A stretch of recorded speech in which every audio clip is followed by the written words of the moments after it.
Apple Vision Pro sets a new standard in consumer electronics, offering an unparalleled range of capabilities, from extraordinary experiences to an expansive canvas for productivity. Equipped with essential productivity and collaboration tools like Microsoft 365 and Slack, it seamlessly integrates into your work routine. Not only does it provide the ultimate entertainment experience, but it also introduces groundbreaking gaming experiences. According to Tim Cook, Apple's CEO, the era of spatial computing has arrived with Apple Vision Pro, marking it as the most advanced consumer electronics device ever created. Its revolutionary and magical user interface will redefine how we connect, create, and explore. However, in a contrasting view, Mark Zuckerberg claims that Quest 3 is the superior product. To explore his perspective, you can watch his video showcasing the features and advantages of Quest 3. Alright guys, so I finally tried Apple's Vision Pro, and I have to say that before this, I expected that Quest would be the better value for most people since it's really good and it's like 7 times less expensive. But after using it, I don't just think that Quest is the better value. I think that Quest is the better product, period. And the different companies made different design decisions for the headsets. They have different strengths. But overall, Quest is better for the vast majority of things that people use mixed reality for. Now, my friend Kenny is actually capturing this video on Quest's high-resolution mixed reality pass-through right now. We're just here in my living room, and you can see his browser windows and whatever else he's got running up here. So yeah, Quest 3 does high-quality pass-through with big screens, just like Vision Pro. But we also designed it to be great for a lot of other things, moving around, playing games, hanging out with friends and socializing, working out, and more. Quest, I think is just a lot more comfortable. We designed it to weigh 120 grams less, which makes a really big difference on your face.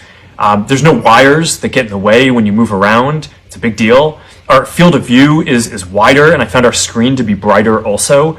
I also noticed that Apple's headset has this motion blur as you move around, which Quest is just a lot crisper.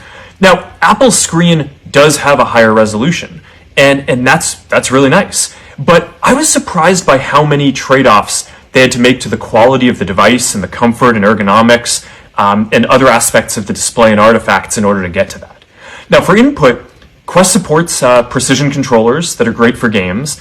Both headsets support hand tracking, but I found ours to be a little more accurate. Apple's eye tracking is really nice. We actually had those sensors back in Quest Pro. We took them out for Quest 3, and we're going to bring them back in the future. It's a nice interface. It's not perfect for everything, though. For typing or complex tasks, you're going to want things like hands or a keyboard or controllers or eventually a neural interface for those kind of inputs. Quest's immersive content library is a lot deeper. We've been working with studios building virtual and mixed reality games and other content for a long time now. And if you want to watch YouTube or play Xbox on a big screen anywhere you go, that's only available on Quest for now. So, when I look around, it seems like there are a lot of people who just assumed that Vision Pro would be higher quality because it's Apple and it costs $3,000 more. But, honestly, I'm pretty surprised that Quest is so much better for the vast majority of things that people use these headsets for with that price differential. Now, look, I know that some fanboys get upset whenever anyone dares to question if Apple's going to be the leader in a new category.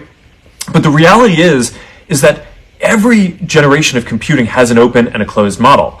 And yeah, in mobile, Apple's closed model won. But it's not always that way. If you go back to the PC era, Microsoft's open model was the winner. And in this next generation, Meta is going to be the open model, and I really want to make sure that the open model wins out again. The future is not yet written. So, I want to take a moment to just thank everyone who's been building with us for more than a decade. That goes for both Quest and the Ray-Ban Meta glasses, which are doing way better than I even hoped that they would. As the old saying goes, the best way to predict the future is to invent it. So, I'll see you all out there.